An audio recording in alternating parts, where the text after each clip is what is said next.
Olá, eu sou o professor Edmárcio Carvalho e esse é mais um ED Pesquisa. Qual a relação entre os transtornos do neurodesenvolvimento e os distúrbios alimentares?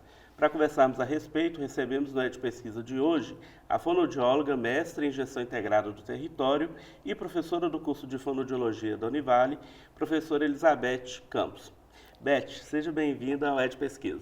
Ed, muito obrigada pelo convite. Foi uma honra para mim estar aqui com você, tá?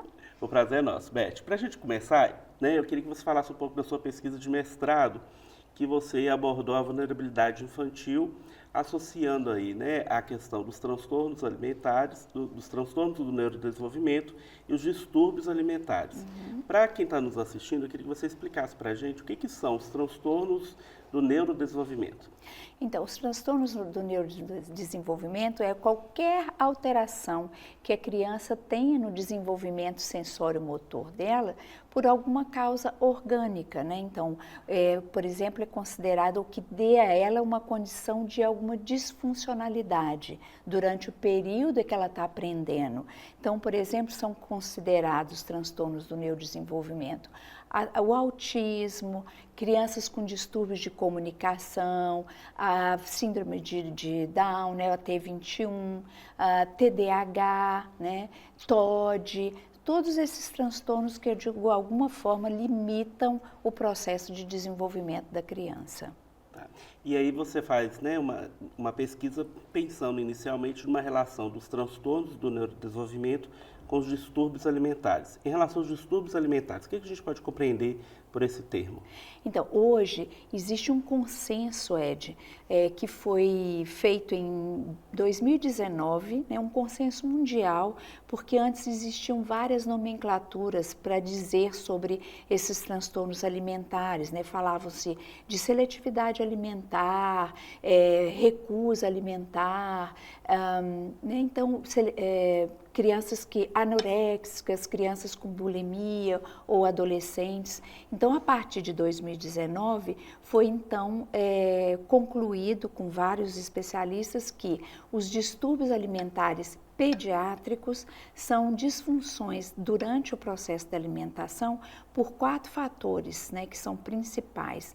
Alguma condição clínica orgânica que a criança tem, algum fator psicossocial que a criança tenha também, ou alguma inabilidade com relação às estruturas orais, dificuldade de mastigar, de deglutir, e fatores que levam a criança nutricionais, por alguma deficiência nutricional. Então, é determinado que quando se tem esses 4 pilares, então é determinado distúrbios alimentares pediátricos.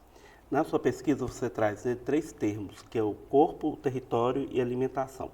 Como que esses 3 conceitos eles podem se interligar para pensar esse tipo de vulnerabilidade infantil? Isso, então, na minha pesquisa e durante todo o meu mestrado, eu fui apresentada a vários autores sobre território e me ajudou muito a construir esse pensamento, então, dessa criança que nasce, então, a boca é o primeiro território de dominação dessa criança, e também é o primeiro território onde ela faz as relações sociais dela, então, através da boca, ela vai ter esse alimento no seio, vai se relacionar com a mãe. E ao longo da vida dela, também um outro conceito que ficou muito, para mim, esclarecido durante as minhas leituras, e os vários autores que vocês nos apresentaram, foi a questão da fenomenologia, da percepção desta criança do meio, através desse ritual de alimentação, quais são os fenômenos e de percepção que ela tem do meio. E também com relação ao domínio, ao território de domínio também, que foi um outro conceito me apresentado, onde essa mesa, esse lugar da alimentação, esse território onde se come, ele também pode ser um território de dominação, ou a criança se recusa a alimentar como uma dominação, ou essa comida ela é imposta, ela é empurrada nessa criança, que também constitui uma dominação da família ou do cuidador com relação a ela. Muito interessante. E aí, a sua pesquisa, né, ela faz essa discussão, mas se concentra em Governador Valadares. Isso. Quais são as características específicas de Valadares, né, que você conseguiu identificar, né, e que influenciam, né, de certa forma, essa vulnerabilidade infantil? Então, a gente tem aqui, né, nós somos uma cidade, né, de médio porte, né, então o que isso também, né, o que essas famílias e também dos nossos ancestrais que viveram aqui, o que isso na relação, né, e na comida, nesses rituais, o que isso se processa nas crianças, né, no território de Governador Valadares. Então, isso para mim foi muito importante, ver as condições mesmo de alimentação desse território Governador Valadares. E aí eu escolhi, né, o território de duas escolas públicas, tá, de Governador Valadares, e também foi importante, Ed, a marcação da idade das crianças, que eu fiz na primeira infância, né, que vai de 0 até 6 anos. Então, nós fizemos em duas escolas públicas de Governador Valadares, onde a gente, então, teve lá a pesquisa com os casos, de caso controle, né, e os estudos de caso a gente fez no CRAED, que é onde estavam o público de crianças com transtorno do neurodesenvolvimento. E aí a gente pode, então, fazer uma associação entre transtornos do neurodesenvolvimento e distúrbios alimentares? Qual é o resultado, né, que sua pesquisa chega? Esse foi o grande surpresa para mim, porque, na verdade, o que me fomentou no mestrado, a minha pergunta de pesquisa foi exatamente essa, Ed. Será que as crianças com transtorno, né, elas têm mais condições ou mais probabilidade de terem, né, os distúrbios alimentares? Porque isso me incomodava muito na clínica, porque as crianças chegavam e quando ela tinha essa condição de distúrbio alimentar, as pessoas já falavam assim, ela é autista. Tá? Só pelo fato dela ter essa recusa alimentar. Então, a minha pergunta foi fomentada por isso. Será que realmente nós temos hoje um público maior de crianças com transtornos do neurodesenvolvimento que tem esse distúrbio, ou ele ocorre também em crianças típicas, né? E aí foi a grande surpresa, porque a gente fez uma razão de risco, né, o odds ratio, né, entre essas duas populações e deu um P menor que 1. Né? Significa que não tem relevância nenhuma. Foram quase a mesma quantidade de crianças típicas que tinham distúrbio alimentar das crianças com transtornos do neurodesenvolvimento.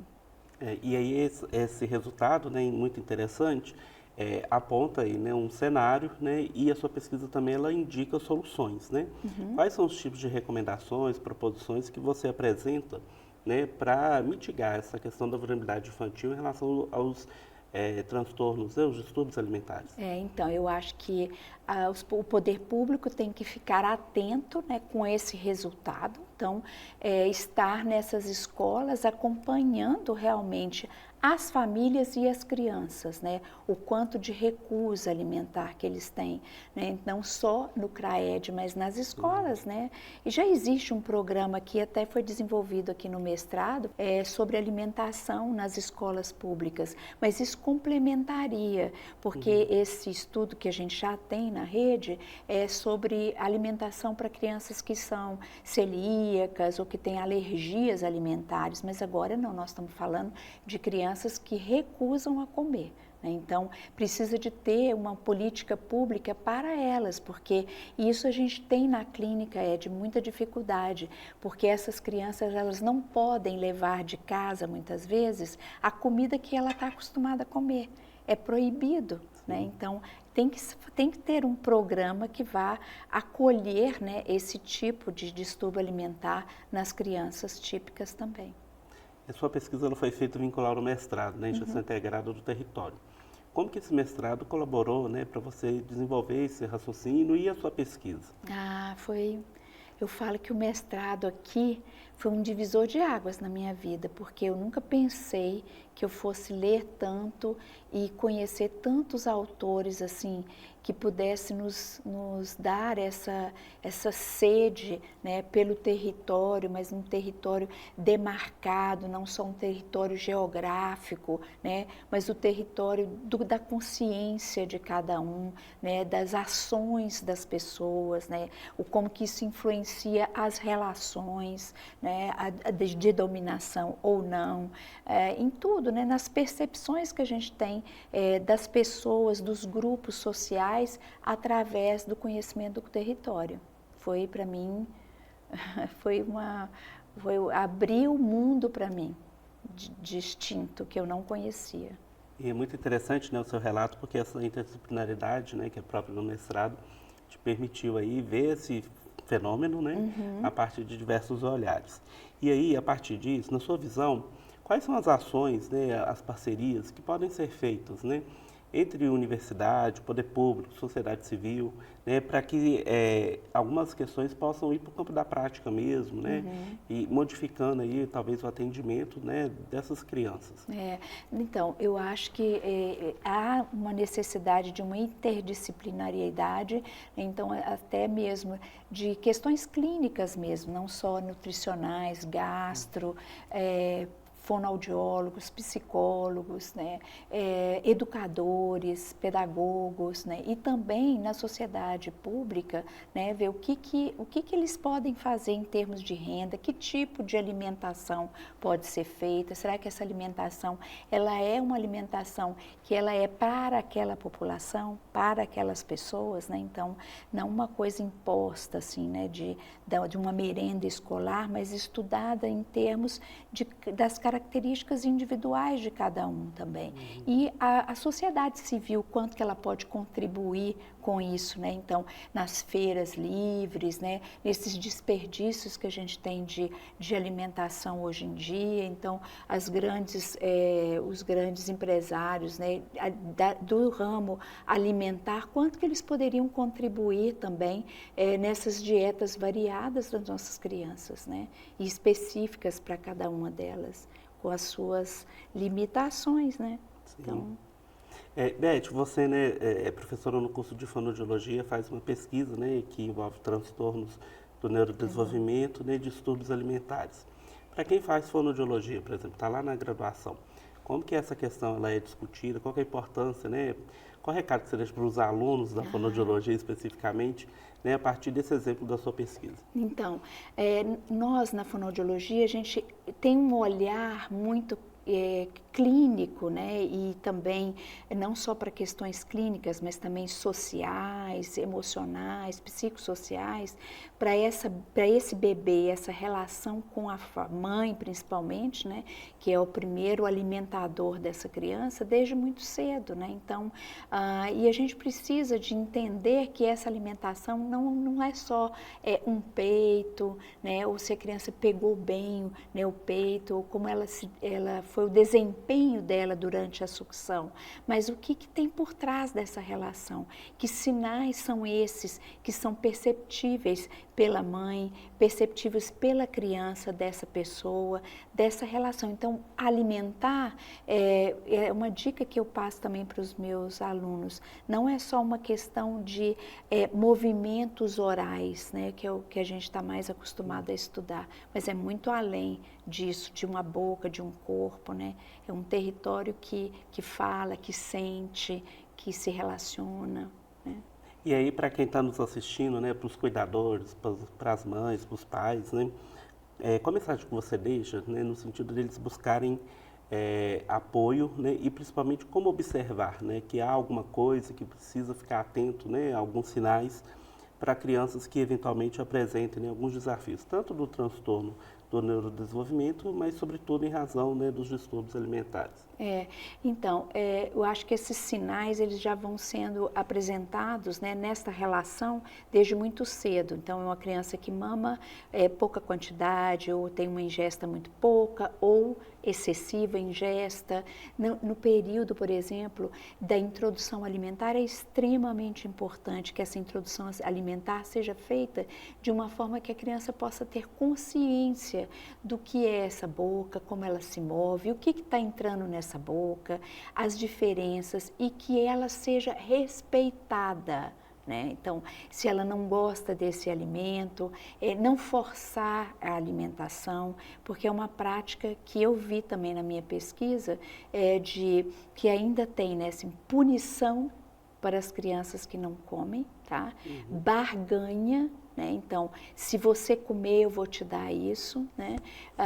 E outra coisa que foi muito forte na minha pesquisa foi a falta de uma rotina de alimentação hoje em dia nas nossas famílias, nos nossos territórios, né? Então, não tem o hábito de sentar à mesa, as casas não cheiram a comida mais, a cozinha tem cheiro de pinho-sol, né? Então, e a gente tem memórias afetivas das nossas infâncias, né? Do cheiro da casa da avó, do bolo, das roscas, né? E hoje as crianças não têm essa experiência de vida, ainda, essa percepção do que é esse ato social, comer, é muito restrito e essas crianças precisam ser respeitadas também, né? Uma coisa que acontece muito, né, assim, às vezes os pais, os responsáveis, dão uma alimentação e junto com a alimentação dão um celular. Isso. Né? Como que é, né? Isso você já falou um pouco, mas qual que é a importância de equilibrar isso para, né, um melhor cuidado? Então, isso foi uma das questões que foi uma pergunta do meu questionário na pesquisa, se usa distrator durante a alimentação. Então, esse distrator, ele tira totalmente a visão e a percepção da criança, da relação social, né, que ela precisa fazer ali, mas também dessa relação dela com os alimentos, né? Então, ela vai sendo alimentada, ela nem sabe o que ela está comendo, tá? Porque ela está distraída nesse aparato, né, que seja a televisão ou o telefone celular, né? Então, ela não entra em contato nem com o outro, né? E nem com o alimento que ela precisa tocar, cheirar, provar, ver que cor que é, que textura que tem, tá? Então é muito importante a gente ter essa consciência. Isso é muito importante, né? Que essas orientações, né, a gente possa ficar atentos a ela. Beth, agradeço a participação no ED Pesquisa. Eu que agradeço. Muito obrigada, viu? Foi um prazer. E agradeço também, né, você que nos assiste ao ED Pesquisa, te convido a assistir as outras edições no YouTube da Univale TV e também toda a programação da Univale TV, a TV que te conecta ao conhecimento.